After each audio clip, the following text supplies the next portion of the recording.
નમસ્કાર, જેડેશ ટીવીમાં આપનું સ્વાગત છે। હું છું સંજય રાવલ। હવે આગળ વાત કરીએ તો ઉપલેટાના 20 ગામડાઓ 2024ના કૃષિ રાહત પેકેજથી વંચિત। કોંગ્રેસે રાહત પેકેજમાં સામેલ કરવાની માંગણી કરી।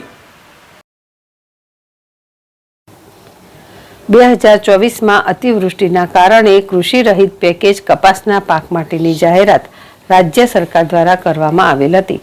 2024ની અતિવૃષ્ટિમાં ઉપલેટા તાલુકાના તમામ 51 ગામડાઓ અને ભાયાવદરમાં પણ અતિ ભારે વરસાદ થતાં તેમના કારણે ખેડૂતોના કપાસ સહિતના પાક ધોવાણ થયેલ હતા। આ ધોવાણ બાદ સરકારે ગ્રામ્ય વિસ્તારનો સર્વે કરાવી અને કૃષિ રાહત પેકેજ આપવાનું નક્કી કરેલ હતું અને તે માટેની જાહેરાત સરકાર દ્વારા કરવામાં આવી હતી।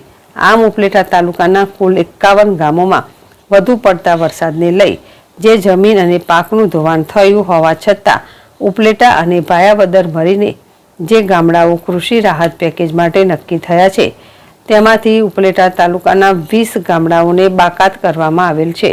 આ તમામ ગામડાઓમાં ભીમોરા, ચીખલિયા, ડુમિયાણી, ગધેથડ, અરણી, શહીદ ખારચિયા, ખીરસરા, હાડફોડી, ચેરલિયા, ગઢારા, હરિયાસણ, કેરારા, ઢાંક, ઈસરા, ખાખીજારિયા, ઘણુદ, ભાંખ, વડારી, પડવલા અને ઝાર તેમજ વડેખણ ગામનો સમાવેશ કરવામાં આવેલ નથી।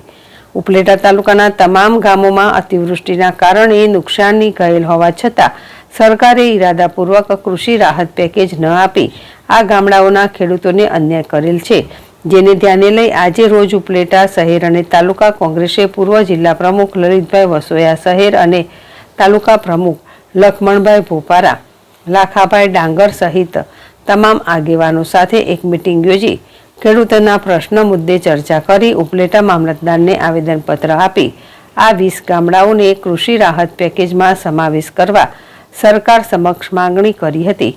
તેમ છતાં વહેલી તકે આ ગામડાઓને કૃષિ રાહત પેકેજમાં સમાવેશ કરવામાં નહીં આવે તો ઉગ્ર આંદોલન કરવાની પણ ચીમકી ઉચ્ચારી હતી। વિપુલ ધામેચા, જેડેશ ટીવી, ઉપલેટા।